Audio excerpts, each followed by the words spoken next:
Vicky Marie, good morning, good afternoon, or good evening, wherever you are in this crazy world we're living in. Oh, another hot inferno in Spain. 28 degrees at the moment, but it's only 11:34 in the morning. Got my red nail varnish on today, matching with my red banner. What have I got? I've got a little bit of waffle to tell you about today. Oh, get a dog, they said. It'll be fun, they said. Ooh, last night, number one son got home from work. Sorry, just let me turn that down. Yeah, he came home from work. Then he went back out again. Then I went to bed. And Tia, our lovely German Shepherd, let's have a look at Tia. You've all met Tia, haven't you? You've heard her barking, if nothing else. This is Tia, who is actually my son's German Shepherd, but obviously lives with both of us, along with my two little dogs. So, number one son, he came home from work, he went back out again. And then I went to bed, and while I'd gone to bed, he came back in and then went back out again. I didn't know that. I was oblivious to that. Anyway, at 4 o'clock in the morning, I hear this commotion outside. You know what it can be like here, with bangers going off and lots of noise. Anyway, people were screaming outside. There were big bangs. It really did sound like a gunshots. And along with the screams, and I'm like there thinking, should I be ringing the police? But I quite often think that. And then, of course, turns out it's a fiesta going on or bangers going off. Anyway, it went on for quite a long time. And I was thinking, well, somebody will ring the police if it really is something serious. Then so I sort of drifted off to sleep. And then about an hour after that, my dogs started barking. My two little dogs, and I could hear Tia, the German Shepherd, or Big Rocky she's known as well, barking. And I'm thinking, that's funny she's barking, because she rarely barks when my son is in. She barks when he's out. I think it's like she's trying to protect me. I don't know what it is. And I'm thinking, what's going on? I'm thinking, she's opened the door. So he's obviously come in, got something, maybe got some money, got changed, whatever he did, gone back out again, and she's just opened the door like she does. Just literally, I've seen her do it. She just gets the handle, pulls it down, just like a monkey. And she's stood there in the doorway downstairs, barking at everybody going past. And it was just good luck that the gate was closed, because I am constantly telling number one son, remember to close the gate, because otherwise the dogs, if they do manage to get out the front door, they can be off down the street running around the town, And so I had to leap up out of bed at like 5-6 o'clock in the morning. I'm thinking, come downstairs, the door's wide open. She stood in the doorway, barking at the world. Luckily, it was very early, so there weren't many people about. So whoever had been about earlier, shouting and making bangs and everything, that's probably what disturbed her. Or maybe it was when my son came in and went back out again, she thought, I'm going out as well. I don't know what it was, but there she was, just stood in the doorway having a little bark or a big bark. But luckily, because it was early in the morning, because then later on, about 7-8 o'clock, all the dog walkers start going past with their dogs. That would have been dangerous, especially if Coco, the Chihuahua, would have been walking past. I mean, I'm laughing about it now because it's like the relief, because that really was a dangerous situation. Anyway, number one son has finally come home at about 10:30 this morning. God knows where he was. So he's took her into his room now. So it's safe. Oh, God, you just can't. She can escape from anywhere. If anybody wants to know the story of Princess Tia when she escaped really did escape, and we thought we'd lost her. I wrote a little short storybook about it, and it's on Amazon.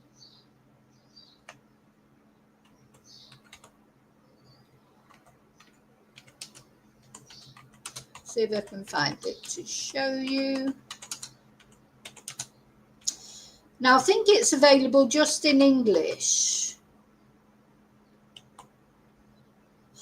But it's also available as like a little bilingual book. There it is.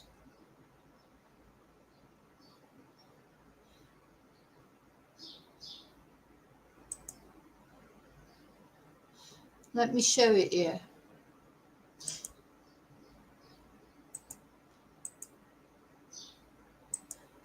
Princess Tia's Great Adventure.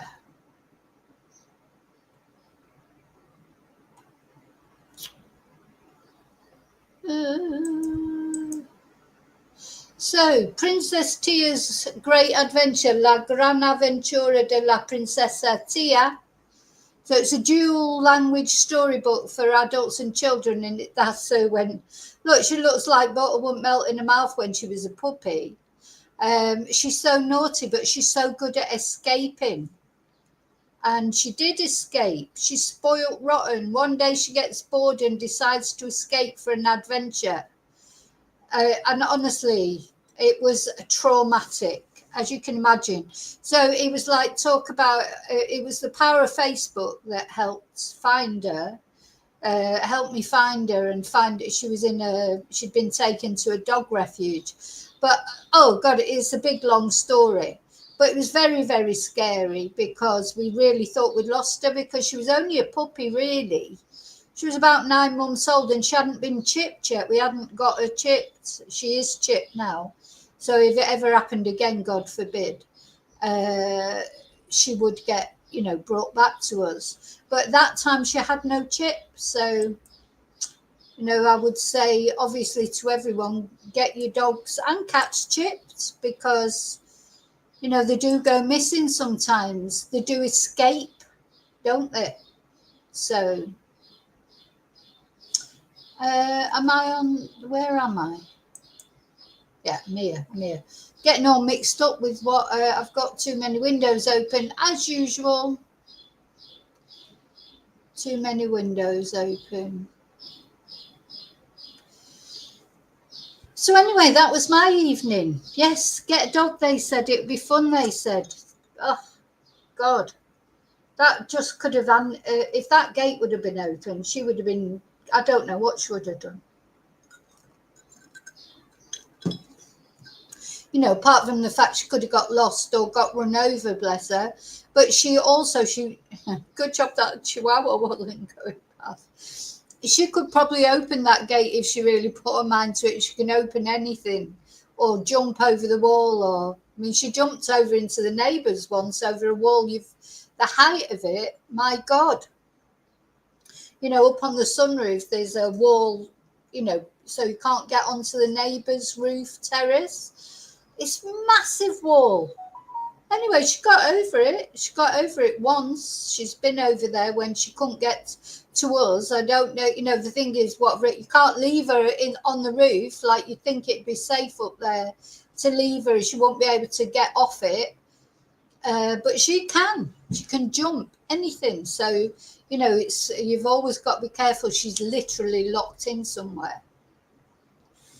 Anyway, so I'd like to say my thank yous. Thank you for watching. Thank you for liking. Thank you for subscribing. Thank you for being here with me on a Friday morning. It is Friday, isn't it? Yeah, I've lost track of days because I'm not in much of a routine at the moment because I haven't got many classes at the moment. With it being summer, always goes quiet as far as Spanish classes are concerned. So yeah, that means that half the time I don't even know what day it is, but never mind. So yeah, and a special thank you, of course, to my members. And I've got a little video about why should you become a member. This is why you should become a member. Hey, it's me, Vicky Marie. Good morning, good afternoon, or good evening, wherever you are in this crazy world we're living in. Now, maybe you're thinking of becoming a member. So, why should you become a member?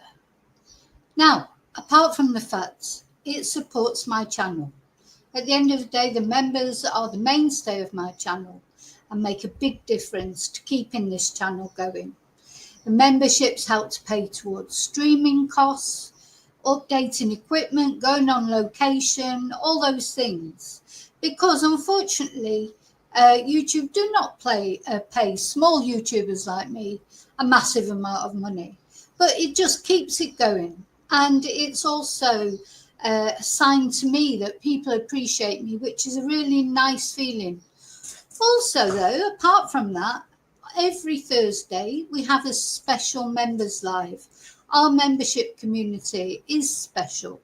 We are a family. We really are a family. My community in general is like a family, but especially the memberships. So if you want to join in the Thursday membership lives and really feel a part of my community, please become a member.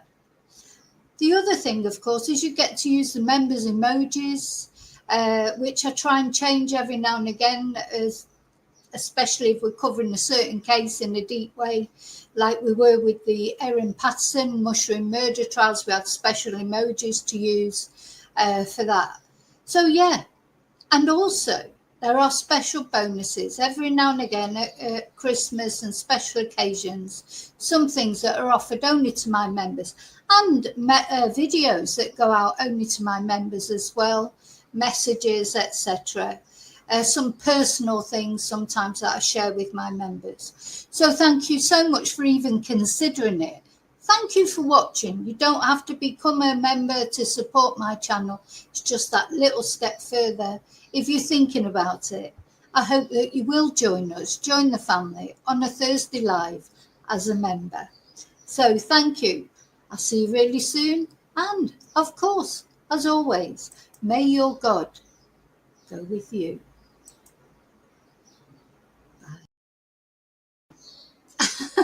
It's me. Okay, so yeah, little special message just to try and encourage people to become members, but special thank you to those of you who are already members, the elite chatterata. Thank you to people who buy me Ko-Fis. Thank you for the super stickers. Thank you for any way that you support my channel. It's all appreciated more than you know. Okay, let's take off the banner now. I know I'm doing a little bit of waffling. You know, I know some of you like the waffling, some of you don't.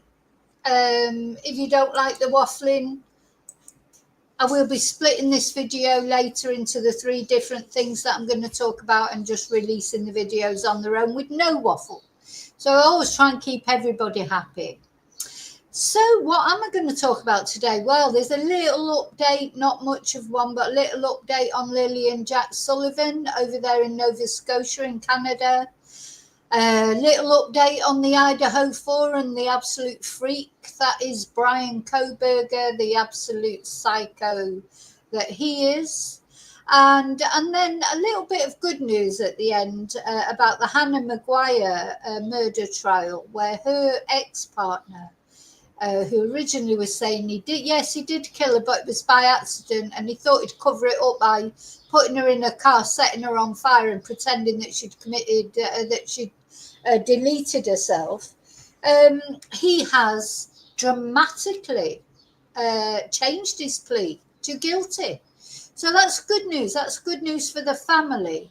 You know, that is good news for everybody, really, to be honest. It doesn't bring Hannah back, but at least he's admitting responsibility, and it saves a whole load of pain and anguish for the family. So that's good. I mean, he won't have done it for them. He'll have done it for himself. Obviously, he probably realises that the evidence has piled up. But anyway, he's done it, and it's good because it'll be good for the family. So we're going to talk about that as well.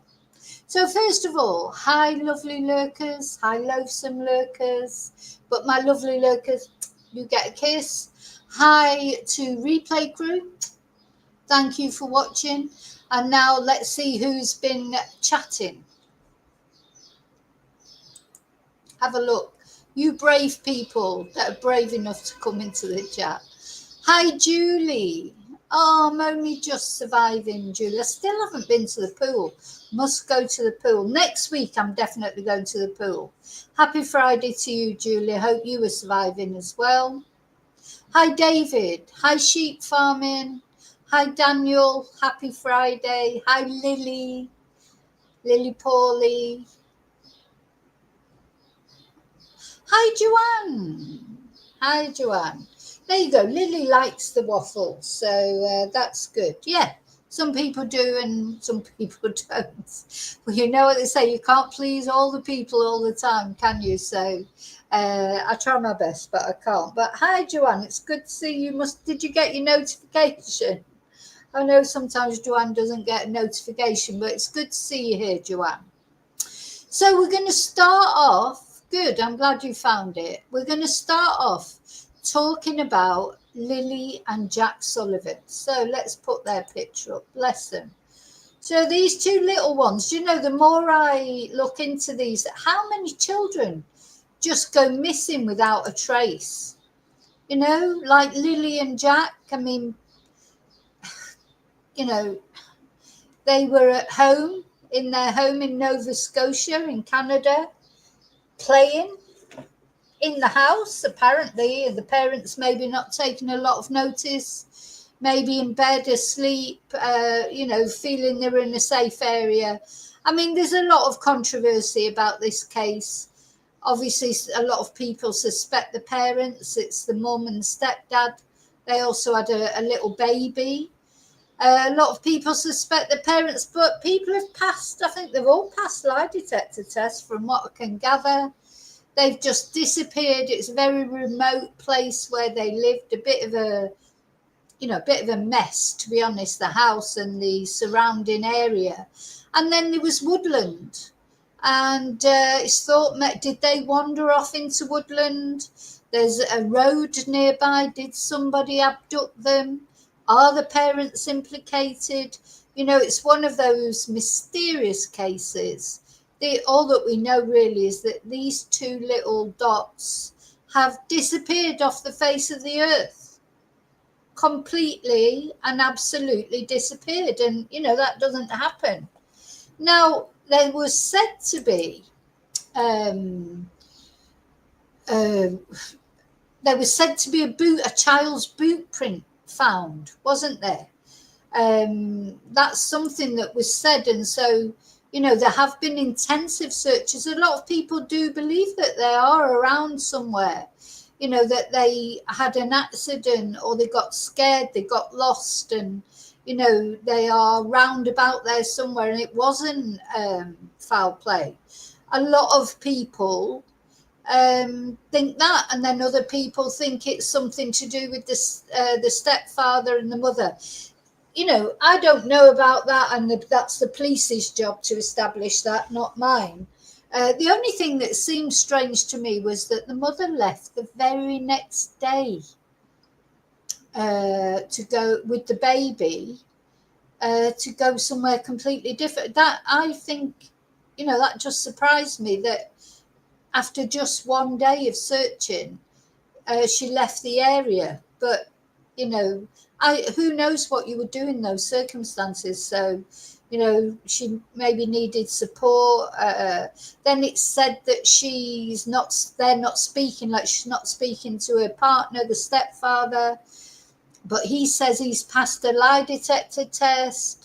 You know, it's one of those that everybody's sort of looking at everybody else, but nobody knows anything. The police haven't named anyone as a suspect, but they haven't ruled anybody out either.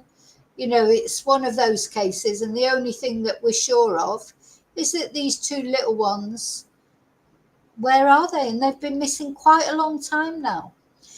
Anyway, something that the police have released now is that they say they have found Lily's pink blanket.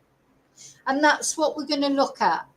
And that they're testing it. They're saying that they found Lily's pink blanket, which apparently she doesn't go anywhere without. I've got it somewhere. Hang on. Got it set up somewhere.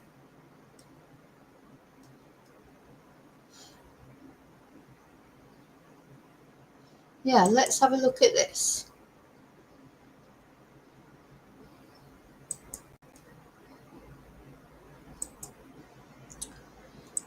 So they found it, right near the house. I mean, they haven't found it miles away. So the RCMP, so this has happened in Nova Scotia in Canada.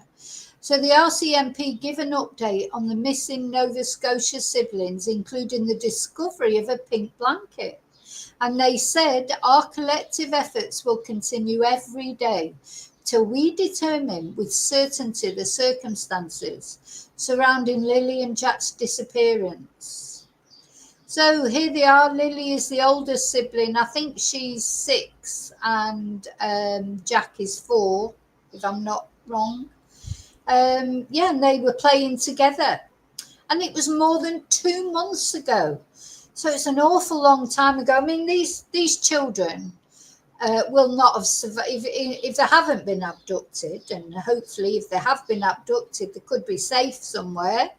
But if they haven't been, they can't survive on their own. They're too young, aren't they? They couldn't survive for 2 months on their own, could they? So anyway, more than 2 months after 2 young siblings went missing in Nova Scotia, the RCMP say they've received thousands of videos and found a pink blanket belonging to one of the children, but the case remains unsolved.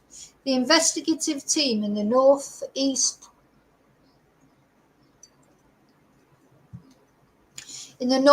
Nova RCMP Major Crime Unit is leading the investigation into the disappearance of Lily Sullivan and Jack Sullivan, who went missing from their rural home in Lansdowne Station, Pictou County, Nova Scotia. And actually, one sec, because I've just remembered, I'm boiling some eggs. And I've just remembered I've left them on the... I've left them boiling, so I'll be 1 sec. Don't want a fire while I'm on a live stream, do I?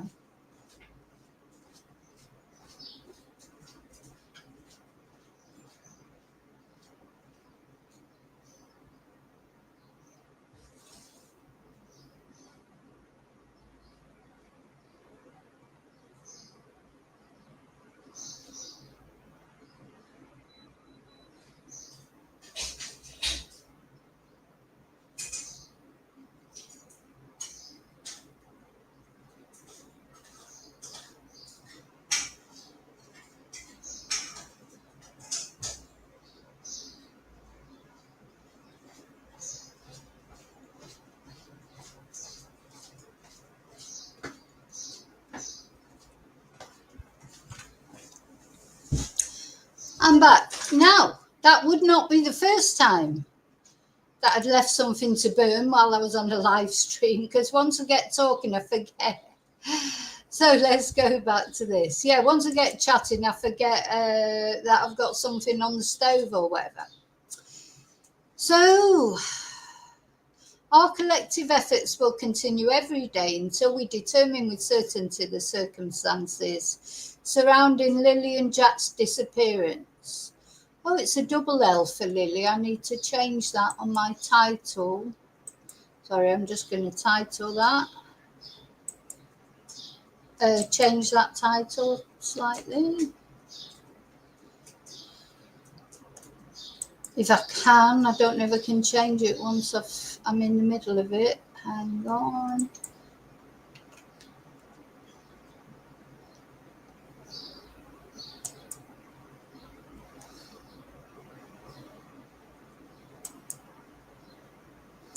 Yeah, I'm not trying to change the start time. I'll change it later if I can't change it now.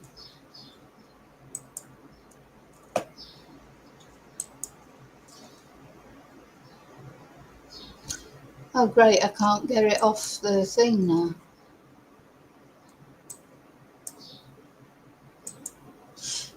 Okay, never mind. So, yeah, so unfortunately, I've spelt Lily's name with only 1 L. It's actually got 2 L's. Sorry about that, but I'll change it.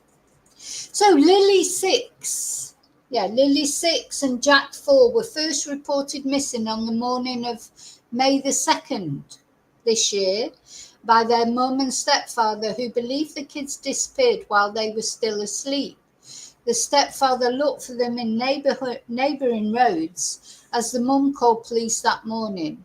And since then, more than 800 tasks have been associated with this investigation. So this latest update doesn't bring any new information about where they could be or what happened to them, but gives the public an overview of what the next stage of the investigation will look like. So they said they're reviewing approximately 5,000 video files of Lansdowne Station and the surrounding areas and assessing more than 600 tips from the public. They formally interviewed over 60 people, including polygraph tests. So I think everybody that was, the parents, the mum and the stepfather have all passed their polygraph tests. Oh, thank you, Sheep Famine.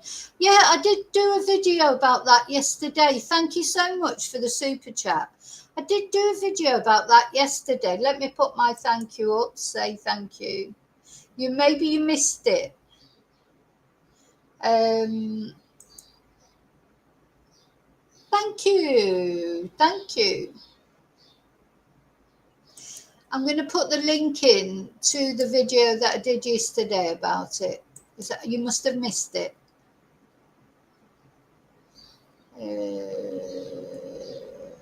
I don't know what channel you're subscribed on, Sheep Farm, and you may be subscribed on the Spanish and English channel, which I didn't upload the shortened video about it. I talked about it in the live yesterday.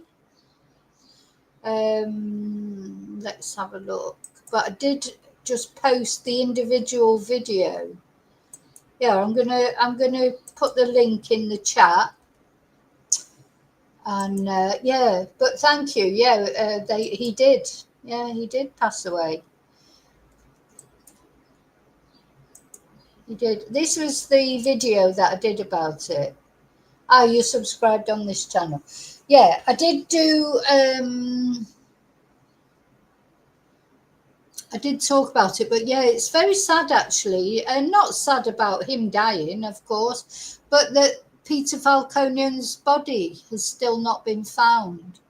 He had cancer, didn't he? Throat cancer. So, but thank you for that. Really appreciate it. Okay, so let's go back to Lily and Jack. So yes, they said that they are requesting judicial authorizations to seize and examine materials and devices that can help in the investigation. Well, 2 months on is a little bit, 2 months later? Anyway, you can't, they're just proceeding with their investigation. We won't get to know everything that's happening. But they have said now that they're performing forensic examinations on materials found in the search areas, including a pink blanket found near the home on Lansdowne Road. And it was confirmed by the family to belong to the children, or specifically to belong to Lily. A tremendous amount of careful, deliberate investigative work is underway by people here at home and in other parts of Canada, said McCammon, who is the detective, when asked in a press conference if the case lacked urgency. That's what I'm saying. 2 months later, a concern expressed by police people close to the investigation. Spokesperson Corporal Carly McCann told reporters that an RCMP family liaison is in regular contact with a designated relative of Lily and Jack. They're assisted in the investigation by units in Nova Scotia, New Brunswick and Ontario, as well as the National Centre of Missing Persons, the Canadian Centre for Child Protection, and the provincial and municipal police agencies from Nova Scotia and other parts of Canada. And yes, obviously, if you know if anybody's watching who knows anything, they need to contact Nova Scotia Crime Stoppers or the RCMP Major Crime Unit, and the phone number is on sort of any article that you Google about it.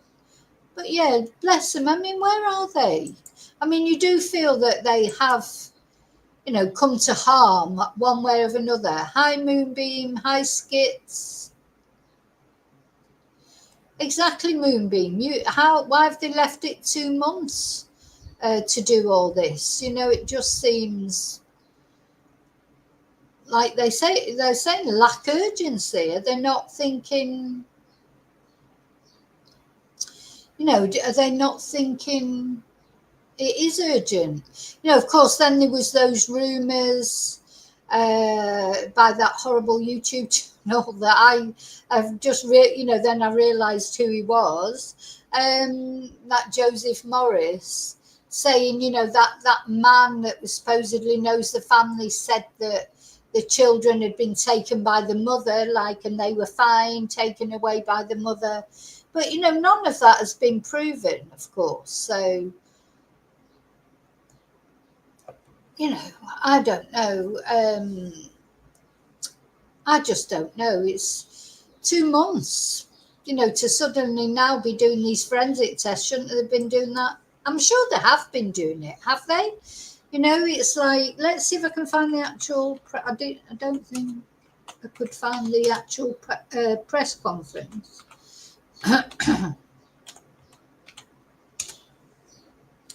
But nothing could be more vulnerable, could it? Nothing could be more vulnerable than 2 little kids, like that, disappearing into the woodland. What could be more important than that, really? 2 children aged 6 and 4 disappearing into the woodland.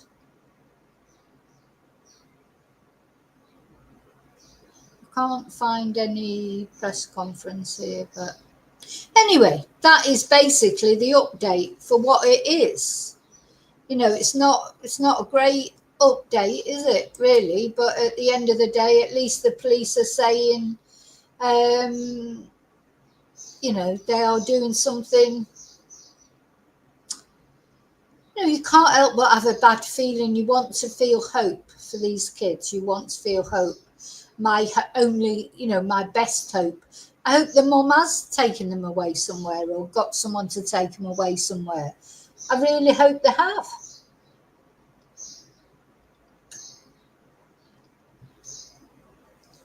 Because the alternative is they've either been kidnapped by somebody else, some harms come to them because of their parents, or someone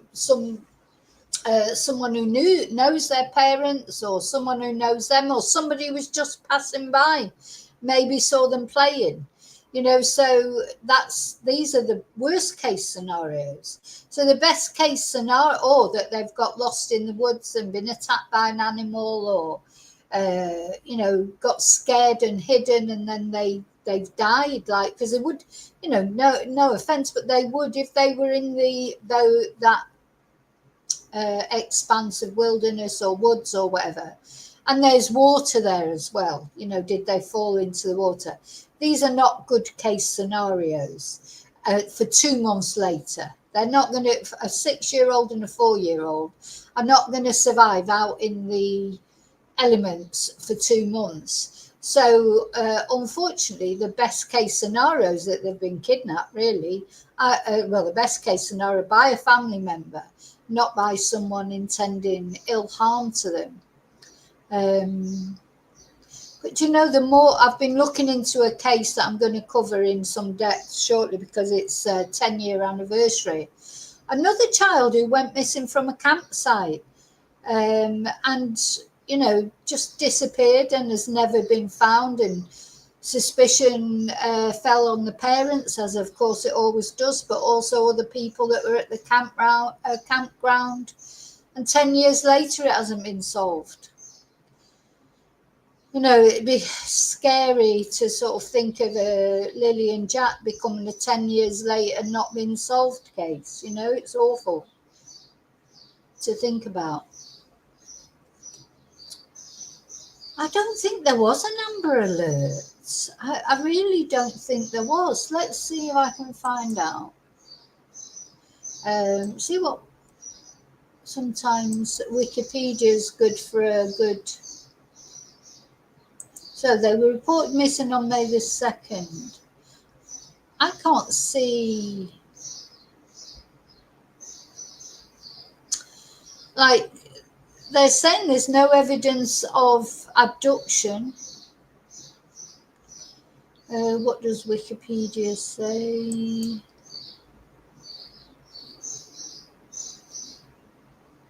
I don't think there was an Amber Alert.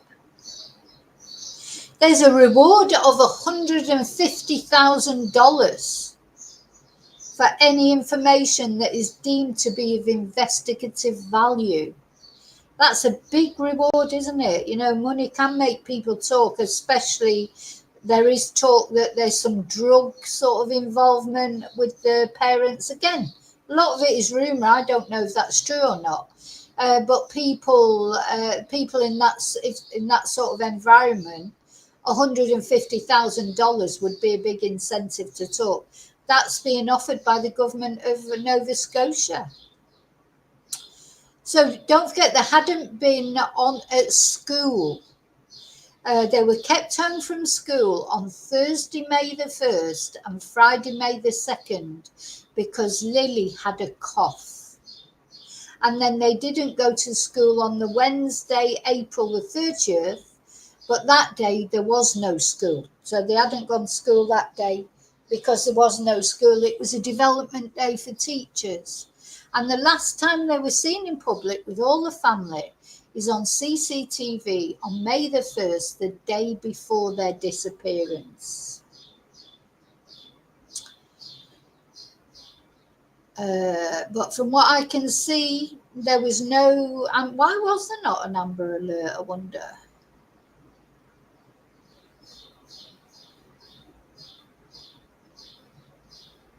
Yeah.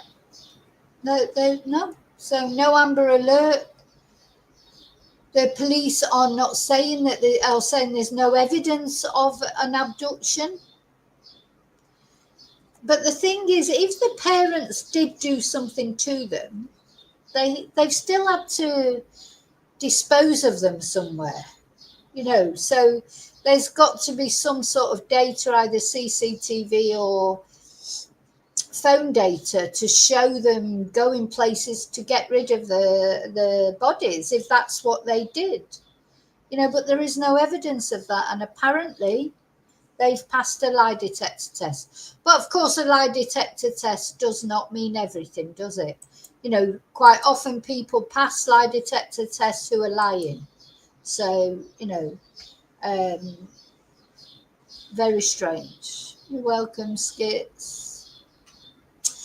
Okay, so I just wanted to give you that little update. We will follow this case, and it's very rare that anything comes out about it.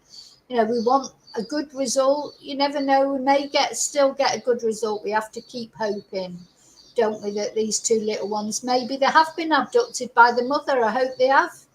I hope the mum has had something to do with abducting them. But why would she do it? Then you've got to think, why would the mother do that? Take them off somewhere else, maybe to keep them safe from the stepfather. But why pretend that they've gone missing? You got to think there's no real justification for that, is there? Or no real reason why she should do that. But of course, people don't always need a reason, do they? At the end of the day, people don't always need a reason. So going from talking about two little angels to talking about an absolute twonk, a real horrible person, psycho number one. The more I look into this case of the Idaho 4, the more you see that the person who's responsible for killing these 4 people in Idaho. I don't know what's happening in Idaho. There seems to be a lot of things go on there. Don't think I want to live in Idaho. I seem to have gone to Idaho for a lot of cases. Yeah, these 4 lovely young people just living their lives, young people, you know, just having fun like young people should do. Kaylee Goncalves, Madison Morgan, Zana Canodal and Ethan Chapin. So they were all killed on one night of absolute horror. They all lived together in like a student house, didn't they? And one night evil came calling in the form of Bryan Kohberger. Have I got a picture of him? I suppose I should put a picture of him up. I mean, he is like, talk about evil looking person. Let me just find a picture of him. I'm sure you've all seen a picture of him.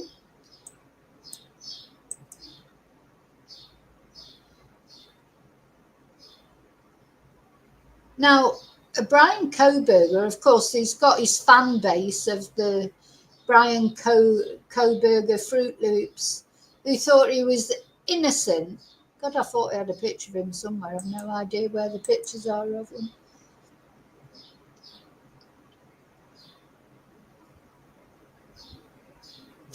A lot of people, all these Fruit Loops, thinking he was innocent. Oh, there he is. There he is. He was innocent. So he took this picture, didn't he? Just after he'd murdered all those 4, and I don't even have to say allegedly now, because he has confessed. He has pled guilty to killing those 4 young people. And just after he killed them, he took this selfie. Honestly, this picture is the creepiest picture. He's got his thumbs up. He's as pale as a ghost, isn't he, with his bushy eyebrows, and he emanates evil, this man, to me. His eyes are a psychopath's eyes. He's just creepier than creepier. The most, you know, and those poor people. I mean, he had a balaclava on, which would have been even more terrifying, I suppose. But I don't know what would be more terrifying, actually seeing this guy's face. Let's have a look at some other pictures of him, because he's a true, you know, he's one of those. And of course, he was a criminology student. A criminology student. Couldn't make it up, could you? And yeah, still got all his fans. Let's have a look at these pictures of him. What a weirdo. Total weirdo. Anyway, he's pled guilty. He's pled guilty now. Now, every photo you look at of him, look, he's just so scary. And you know, his defense, yeah, he's just like, Ted Bundy was his hero, and he thinks he's Ted Bundy. But of course, he didn't go on for it. You know, Ted Bundy was in that age of, golden age of serial killers, if you like, before forensic evidence and stuff. And so he unfortunately got away with a lot more murders than Bryan Kohberger did. But he was his hero. It's the eyes, isn't it? Look at the eyes. Oh my God. This picture always gets to me.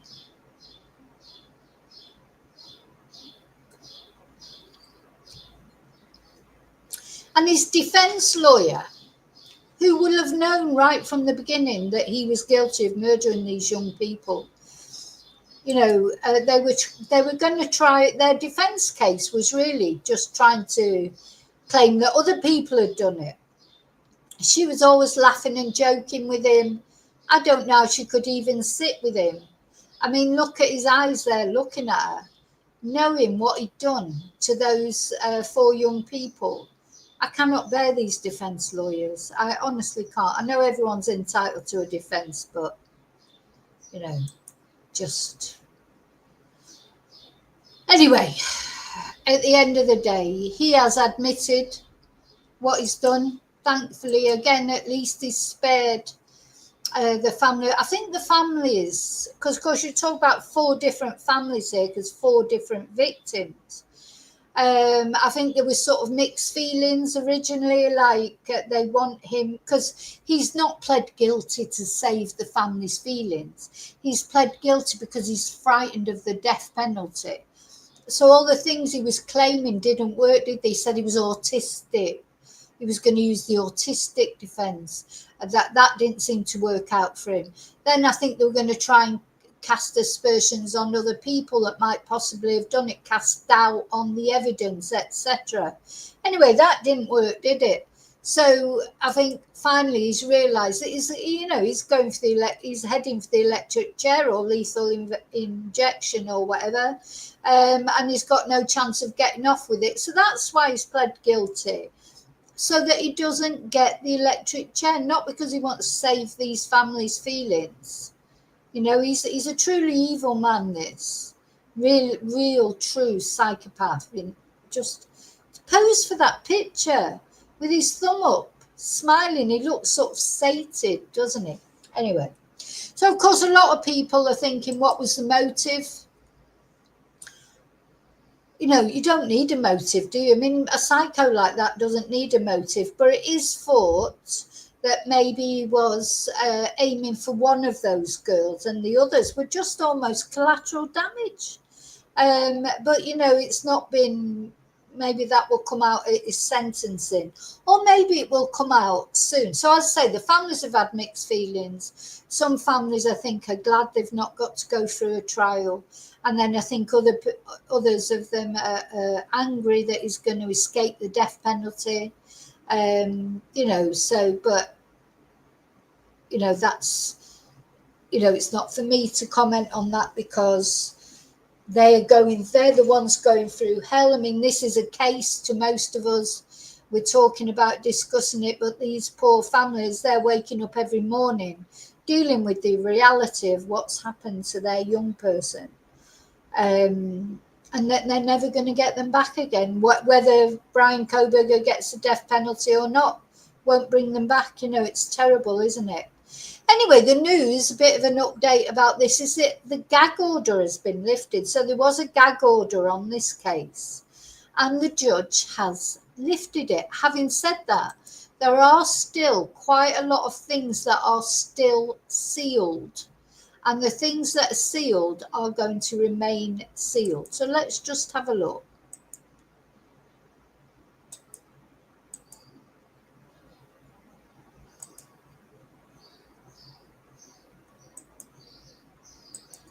Welcome into Live Now from Fox. I'm your host, Christina Evans. We do want to continue on in bringing you some of this breaking news that just came into our newsroom. It's a story that we've been following from the very beginning. I want to showcase this tweet that we have from Fox News. This just breaking, though. A judge has ultimately lifted Bryan Kohberger's case gag order, but does say that those sealed documents in that quadruple murder case will remain sealed. So, of course, we know that we were watching and waiting for this news to come out. This is the man, though, Bryan Kohberger, who that Idaho judge has now lifted that sweeping gag order.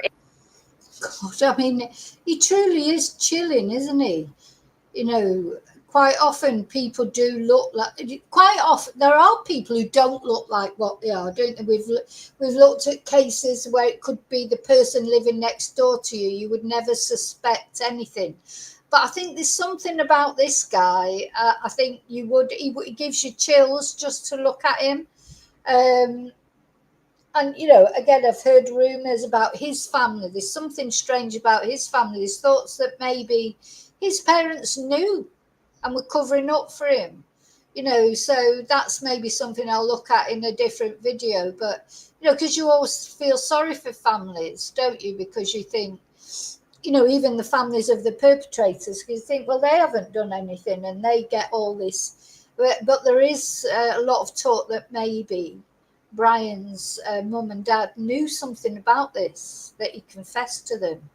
So maybe But I need to look into that more deeply, though. I haven't looked into it deeply enough to really comment on it yet. In his quadruple murder case, ultimately, we know that Kohberger has avoided the potential death sentence by pleading guilty earlier this month to the brutal stabbing deaths of 4 University of Idaho students that happened at a rental home near campus back in 2022. Prosecutors, though, say that he spent months carefully planning this attack, and that his studies as a criminal justice graduate student at Washington State University. No, and I think he's enjoying this. I've watched him. He's got no emotions whatsoever. He's a bit like Erin, Erin Patterson. I felt like she was sort of enjoying it. She was interested in crime. It's like, when I say enjoying it, she probably wasn't expecting to get found guilty.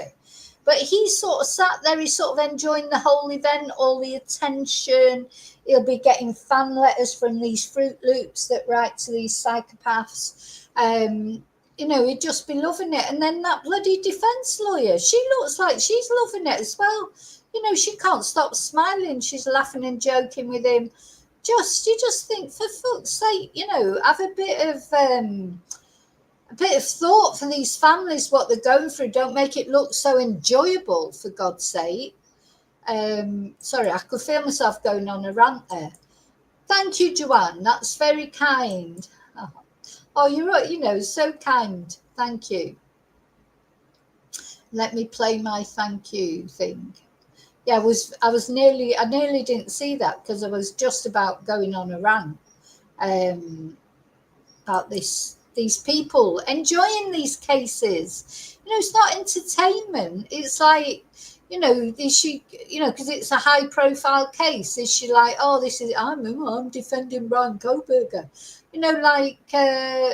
just for fuck's sake. Who would want to defend him? Who would want to defend him? You can't defend the indefensible, in my opinion. Thank you, Joanne. That's very kind. Just horrible people. Yeah, I think they do like the limelight. I do think they do. It's like, well, you know me, as I say, I could not be a defence lawyer. Just couldn't do it with hand on heart, knowing that he killed these young people and the misery. It's not only the misery he's put his victims through. These are the victims, and the terror and the pain and how scared they must have been. But it's not only them, is it? It's not only them. It's all the ripples that go out from it. The families, siblings, friends, cousins, parents. It never ends. And it is a life sentence for them. They've already had their life sentence. We've got to wait for his sentencing. I think it might be even next week, but it won't be long. We'll find out what his sentencing will be, which will be life without parole. I mean, can't be anything else really, can it? But they've already had their sentence. The night that he murdered all these 4 people, those families and friends were sentenced. And I bet the only good thing, it's not even a good thing really, but they'll get a chance to read their victim impact statements, and they'll be able to look him in the face and tell him what they really think of him. And that'll be something. Won't be much though, will it really, at the end of the day? But it's something. What a twonk. Ultimately helped him to take the steps to cover up his tracks. Kohberger, though, did admit to breaking into that rental home through a sliding door, killing the 4 friends who had no connection with him. And so this has been a story that has captured national attention as well. But today we know that judge in Moscow, Idaho, issued a sweeping gag order early on in the case, barring those prosecutors, but today deciding to lift it. Defense attorneys. Yeah, and remember they pulled this house down, didn't they? Which was strange. I mean, now he's pled guilty, it doesn't matter so much. But very odd that I think before he was tried and sentenced, they should not have demolished that house because they might have needed You know, I'm sure they took, you know, I don't know, videos and things, because the jury, if it would have come to a jury, the jury would have wanted to see the layout of the house and everything. But yeah, it's very surprising when they demolished it, really. But anyway, doesn't matter now because he's pled guilty. That's the one good thing that he's done. And other officials involved in that investigation from talking to reporters or others on anything, but not all that has not already been included in those public court documents. Ultimately, though, a coalition of news organizations, including the Associated Press and others, asked the judge to lift that gag order, but he refused, saying that additional publicity could harm Kohberger's right to a fair trial. However, that gag order was lifted on Thursday. So I wanted to bring you this update here on Live Now from Fox. We're continue to follow this case as Bryan Kohberger is expected to be sentenced next week. But the biggest news, again, you can see it here from Fox News tweeting this out on their X account, that the breaking news is that the judge has officially lifted that case gag order, but does say that those sealed documents in the quadruple murder case will remain sealed at this time. So now, I don't know what the sealed documents are, you know, but it'd be interesting to see that now the gag order's been lifted, what comes out, or will not really much come out until the actual sealed documents are unsealed, which will probably be after the sentencing, won't it? But anyway, interesting that the gag order's been lifted. There's no reason for a gag order now anyway, because he's pled guilty. Anything changes with this, we'll certainly bring it to you here on Live Now from Fox. So yeah, I mean, I'm going to definitely look more into his mum and dad and the family, because I say it's thought that maybe they knew what he'd done, maybe confessed to them. And you know, we've heard this quite a lot, haven't we? If my son phoned me or came to see me and said, look, I've just murdered 4 people, the last thing I'd be doing is trying to cover up for him. Now, I would still love him and I would still go and see him, and I'd just have to get over the fact of the terrible thing he'd done. He'd still be my son. But I would be taking him to the police station. Well, you know, I'd be struggling to pick him up and put him in the car because he's 6'5". But do you know what I mean? I would be encouraged. I wouldn't be covering up for him. If he said to me, oh, can you hide this for me because blah, blah, blah, blah. I mean, it's different if they come to you and say something, can you give me an alibi? And they might make up a reason for it. You know, like, I don't know. They might say, oh, I don't want this girl to know that I went out with this other girl. If she asks you where I was, can you say I was with you? That's different. Though I don't think I would even do that, to be honest. I don't like lies. But anyway, you know what I'm saying. I'm just using that as an example. But if he's asking you to give an alibi because actually really he was away, you know, murdering 4 people and, you know, making, not only murdering them, but destroying their families' lives forever. Like, no. I just can't imagine this conversation in my head that these people have. You know, I've seen it so many times with people confessing to their family or friends, and their friends covering up for them. And you just imagine the phone call. It's like, oh, hi, how are you? Oh, well, I'm not too good because I've just murdered 4 people.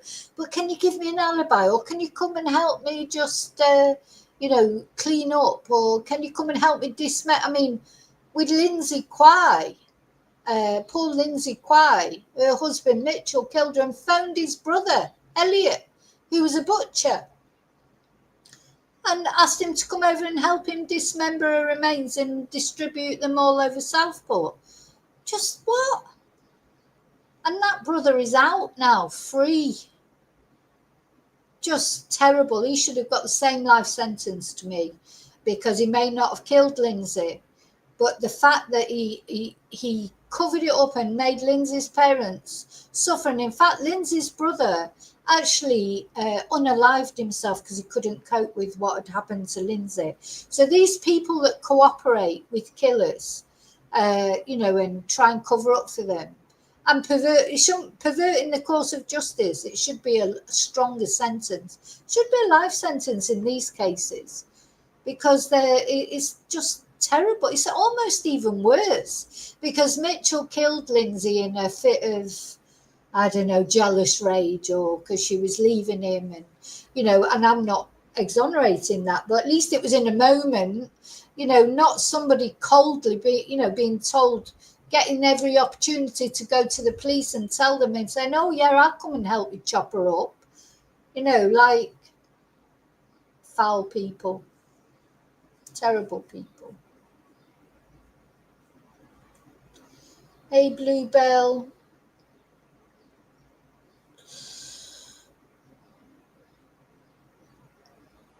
Oh, yeah. No, you're thinking of Scott Peterson, Bluebell.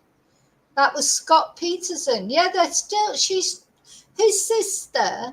Scott Peterson killed his wife, Lacey Peterson. There's a good documentary on Netflix about it, as there is. Netflix is right on with these documentaries. But yeah, Scott Peterson, his parents, he was a spoilt brat, wasn't he? Total spoilt brat.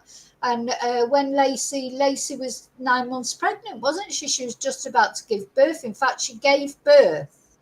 I mean, this is horrible, but he dumped her in a lake, or he took his boat, he did like a Dexter style disposal of her body, took her out to on his boat around about Christmas time, dumped her body in the lake. And then there's a strange thing that happens to deceased pregnant women when she actually gave birth to the baby. And so the baby's body was found first, and then Lacey's body was found afterwards. And his parents still won't have it. And his sister, as you say, Bluebell, Scott Peterson's sister, went on to study law so that she could help him appeal. He's still appealing now, 20 years later. Just recently he was appealing, and he actually recently was attacked in prison. Good. Hope he gets attacked again. He's the worst of the worst, because he was one of those that had a silver spoon in his mouth. He was given all the privileges, doting parents. He was no financial problems, nothing. He didn't want a baby, because a baby would have taken the attention off him. He's a typical narcissist, psychopath. He just wanted all the attention on him, and he's a bit like Chris Watson that way, because he'd also met another woman, Amber, who was a massage therapist, and he'd fallen in love with her. He told her he was divorced. Oh no, he told her he was widowed, I think. But it's only when she saw him on the TV, this poor woman, that he was having an affair. She didn't think she was having an affair. She thought he was her only, she thought he was a widow. But he told her he was a widow before Lacey was even dead. But then afterwards, she saw him on the TV, because he didn't want to be seen on the TV. They noticed that at the time when they were making appeals to find Lacey. He would always avoid the cameras because he didn't want to be on the TV, because he knew that Amber would see him when it got like really big news. And that's exactly what happened. So Amber went straight to the police. And, she had to live under a suspicion, but she had nothing to do with it. She didn't even know about Lacey. And she certainly didn't know that Lacey, that he had a pregnant wife. Anyway, so he was found guilty, but yeah, his sister, as you say, still thinks he's innocent. It's like, it's like, what's wrong with these people? Fruit Loops. And yes, she went back to college to study law so she could help to get him off. He won't ever get off. He did a runner, didn't he? He did a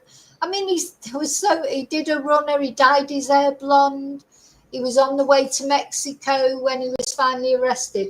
He was so guilty, it was untrue, but his sister and his family, he's the golden boy, golden balls.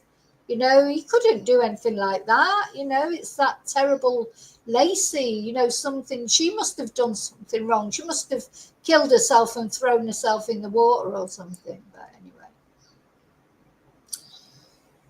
Yeah. Yeah, he did. He told his wife, his girlfriend, he phoned her from Lacey's vigil and said he was in Paris. Was it New Year or something like that? I think it was New Year. And he said he was in Paris for New Year and actually was at his own wife's vigil then, Lacey's vigil for her death. He's a horrible man. Real twonk, another twonk.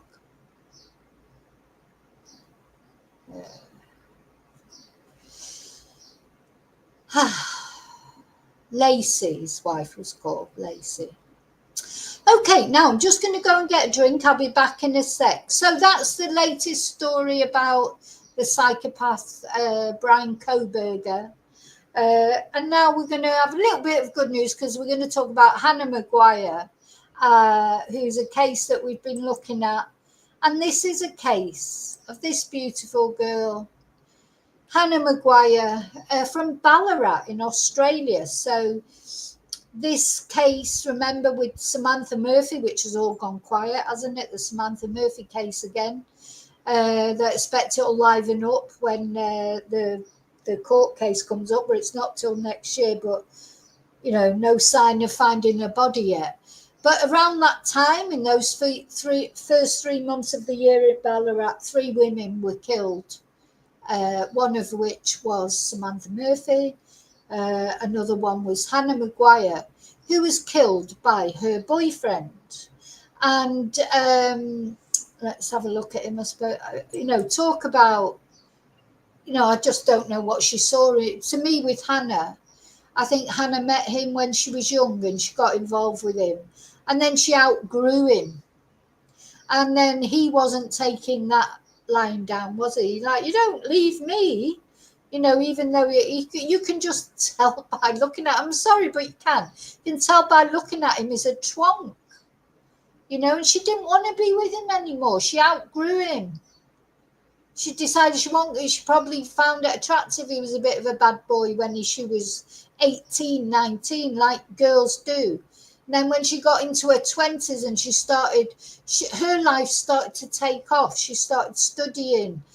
You know, she had a bright future. He had no future because he was still the same waster that he was maybe when he was 16, 17, 18. He never grew up. Hannah grew up and she didn't want to be with him anymore. But he wasn't having that. No, he wasn't having that. So I'm just going to leave you briefly with this beautiful picture of Hannah. I'm just going to get a drink and have a quick bathroom break. Usual 9 seconds. I'll be back in a sec.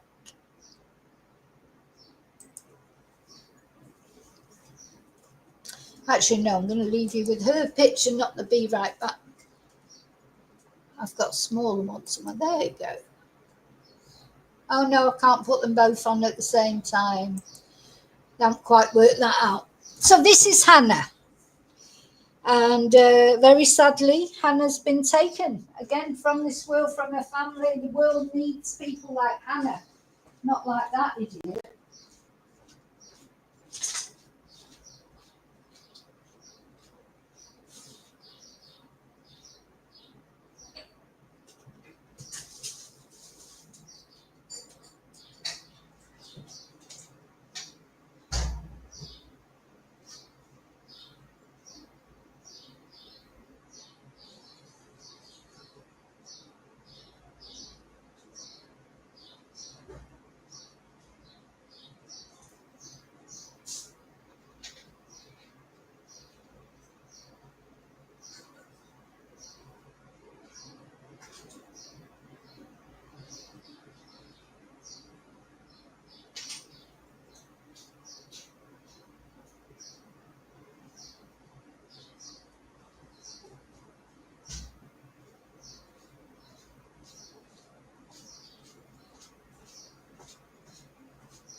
Right, I'm back. Actually, I decided I didn't need a bathroom break, so I just got some ice and another drink, and that's it.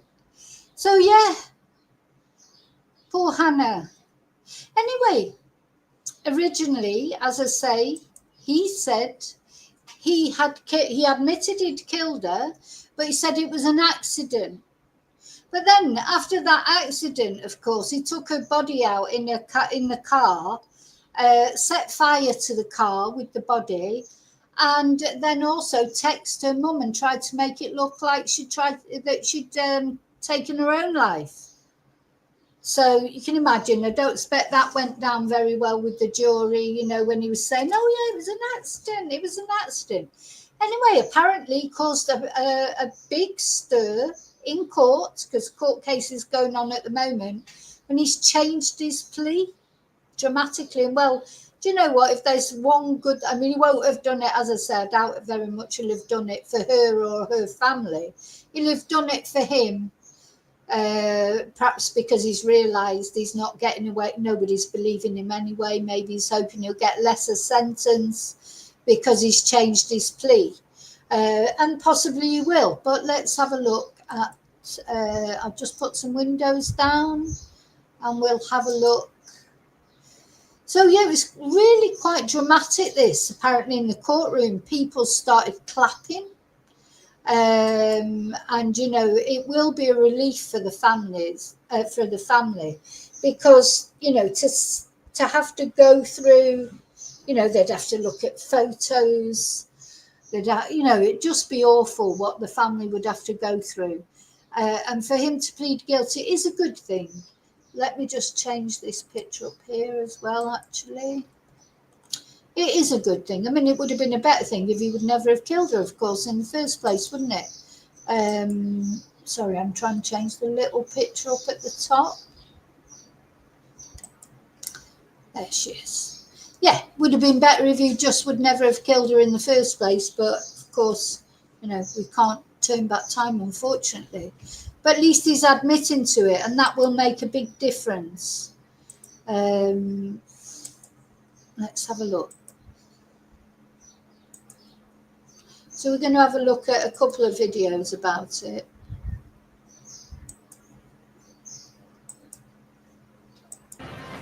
Good afternoon. First at 4, Hannah Maguire's killer has confessed to her murder in a shock court admission in Ballarat. Applause rang out in the courtroom as Lachlan Young finally pleaded guilty to her murder. Bethan Yeoman has this report. There were very emotional scenes at the Ballarat Supreme Court this morning as Lachlan Young pleaded guilty to the murder of Hannah Maguire from Huron Clunes 8 days into his criminal trial. The hearing was all over in 6 minutes, the courtroom erupting in applause as Hannah's parents, Debbie and Glenn, embraced, earlier wiping away tears as the 23-year-old changed his plea. Their 23-year-old daughter's badly burnt body was found in a torch car in bushland outside of Ballarat just hours after she was murdered on April 5 last year. Young previously admitting to staging her death to make it look like a suicide, but only pleading guilty to manslaughter, claiming it was not planned. When you get powerful, damning and harsh facts, then certainly the defence strategy has to be changed, and that's exactly what happened in this case. Over the past 8 days, multiple serious allegations were aired in court, including that Young used Hannah's phone to text her mother after he killed her. The court also heard Young had told a colleague he planned to drug his former girlfriend and crash a car with her unconscious behind the wheel. Oh, look at him laughing. Oh, yeah, ha, ha, ha. It's hilarious. So this is his mate. We're going to have a look at something about him in a moment. He seems to be loving it. So he knew what this twonk was going to do to Hannah. He told him he was going to drug her and, you know, do something to her. And he did not go to the police. And look at him. He thinks it's funny. He's laughing, hiding his face. Is it funny then? God, it just makes me so angry. These twonks, these absolute pieces of shit. You know, no wonder she wanted to leave him. The thing is, they've not grown up, have they? They're still acting like 16-year-olds. You know, in fact, most 16-year-olds wouldn't think about drugging their girlfriend, etc. But anyway, they're just jocks, aren't they? They're like just, I don't know what they are. They're honest to God, they're not fit to. I wouldn't spit on them if they were on fire. They just make me so angry. It's like Hannah's life didn't mean anything, and to him either. He should get a prison sentence for being told that someone was in danger and not going to the police about it. Hannah could still be alive. God. Just days before her murder, Hannah's parents today relieved, telling 7 News no other result would have been fitting. Young will now await sentencing. The case will return to court next Friday. Gosh. So let's have a look at, I've got a little, so this is a friend, he's a friend of the killer. I'm not even going to mention his name. He says he had no idea. Let's see. No idea she was in, so he then helped him with the car, but he says he didn't know that Hannah was inside it. Arse. Of the man on trial for the murder of Ballarat woman Hannah Maguire has revealed he was paid $45 to help her killer dump her ute. But the key with $45 he was paid. And he says he didn't know she was in it. That he just thought, that dickhead friend of his had just said to him, oh, will you help me dump this car? Well, why? What was he doing dumping a car that was hers anyway? Is it whether he knew she was in it or not? It wasn't the dickhead's car. It was her car, and he knew it was her car. So he should be facing charges, in my opinion. Anyway, he'll get his karma. Witness claims he had no idea Miss Maguire's body was inside the burning vehicle. Benjamin O'Keefe drove in convoy behind Lachlan Young before watching his mate set his ex-partner's car on fire in bushland. But he insists he didn't know Hannah Maguire was dead or that her body was inside the burning vehicle. Doesn't matter whether whether he knew she was in there or not. It was her car. So, just imagine your friend coming to you and saying, oh, will you help me? Because that dickhead, he couldn't be bothered walking back from where he was going to dump the car. So he wanted him to follow in the car so he could have a lift back because he's a lazy shit and he wouldn't walk back from it, would he? But he knew it was Hannah's car. Whether he knew Hannah was in it or not, he probably did.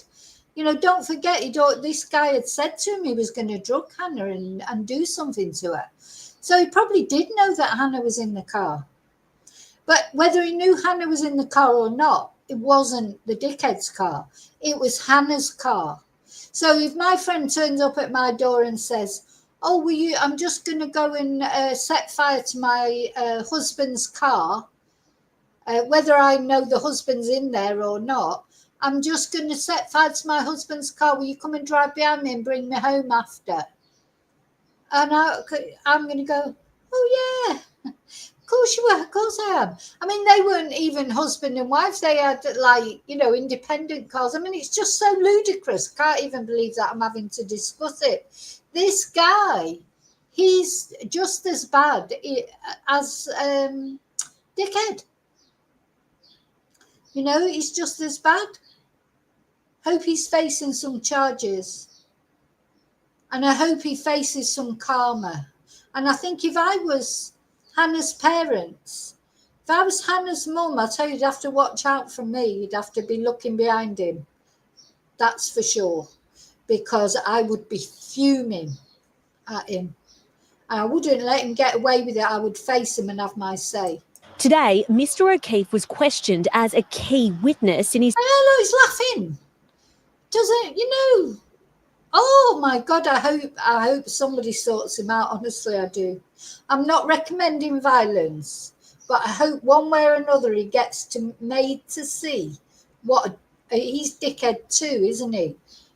We've got number one dickhead, his mate, and now he's number two dickhead. His friend's murder trial about the day he learned the young teacher was dead. Upon hearing about the death of Hannah Maguire, what did you do? I called Lockie. I was worried that I was implicated in her murder. Mr. O'Keefe gave evidence he confronted. So, first thing he does, he calls his friend, doesn't call the police. Doesn't call the police. No, I call Lockie. Idiot. Honest to God, he's a thicko. No wonder she left that other guy, that dickhead number one. She'd outgrown him so much. And unfortunately, he just wasn't going to let her go. And this guy, he supported it. Mr. Young in person, saying Hannah better not have been in that car. Then telling the court he said she was already deceased. She was suffocated. Mr. Young, Ms. Maguire's former partner, is accused of murdering her but has pleaded not guilty, arguing that while he killed the 23-year-old, he did not do so with murderous intent. What? The jury also heard Mr. Young previously told his mate he wanted to drug his ex-partner before putting her body in a car and rolling it down a hill. Mr. O'Keefe was then quizzed about why he still didn't suspect Ms. Maguire may be...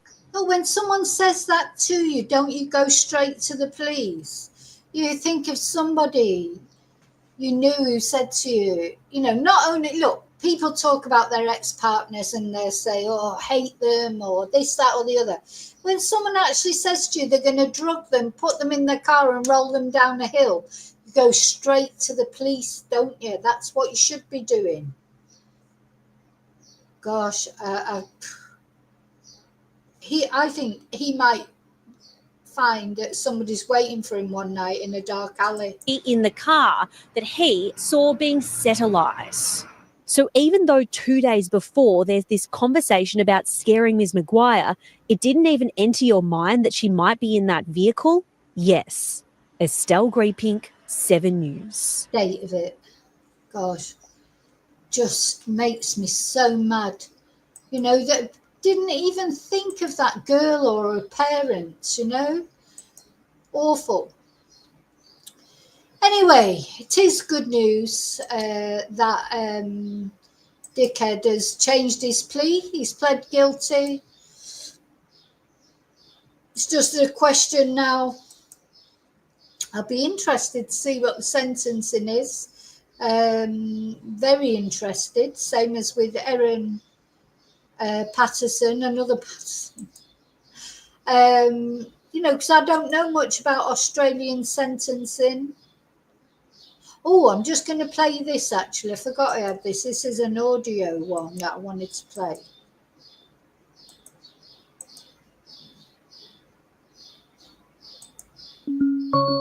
A Victorian courtroom has erupted after a man accused of killing Hannah Maguire changed his plea to guilty midway through the trial. Lachlan Young had initially pleaded not guilty to murdering his ex-partner, whose body was found dumped in a burnt-out car in bushland. The packed courtroom cheered after the 23-year-old was taken from the courtroom following his guilty plea. Reporter Julia Bergen was in the Ballarat courtroom for that moment, and a warning: this report contains details some might find distressing.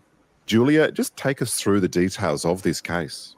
So until today, Lachlan Young had admitted to killing Miss Maguire in April last year and dumping her body in bushland, but he denied that he did so with murderous intent. So he'd offered to plead guilty to a manslaughter, but this was rejected by the prosecution on day one of the trial. And obviously everything has changed today. So it's day 8 and we head in this morning, and Lachlan Young was rearraigned and has actually pled guilty to the murder of his ex-partner, Hannah Maguire. So in front of a jury, it was a packed courtroom, and in front of a jury, he was asked whether he did indeed murder Miss Maguire and was asked how he pled, and he said guilty. So if we look back over the past 8 days of what we've heard in this case, the evidence has been incredibly damning. From the get-go, there was no dispute over the facts that Young caused Miss Maguire's death, that Miss Maguire was killed at the home that her and Young shared, that Young then placed her dead body in the footwell of a car, drove her out to State Forest, and throughout the case, Young has been arguing that he was present while the car was ignited and Miss Maguire was incinerated. The prosecution has argued that it was him who indeed torched that car, and now that he's pled guilty, that is in fact what's happened. So the defence's case was hinging entirely on murderous intent, and they tried to offer a different version of events, which we heard yesterday in court, and they were basically trying to pin it on the man, Benjamin O'Keefe, who unwittingly helped Miss Young dispose of the car. O'Keefe said he had no idea that Miss Maguire's body was in the car at the time. So the defence basically said that Miss Maguire died when she hit her head against a bathroom sink during an argument with Mr Young. They then... Yeah, that's what you originally said. She hit her head on the bathroom sink. God. Alleged that Mr O'Keefe saw Miss Maguire's body inside the house and discussed with him how to dispose of the body, came up with a plan and suggested that Mr Young burn the car and torched it himself. And all of this was rejected by O'Keefe, and as I said today, that has now been confirmed because Young has pled guilty.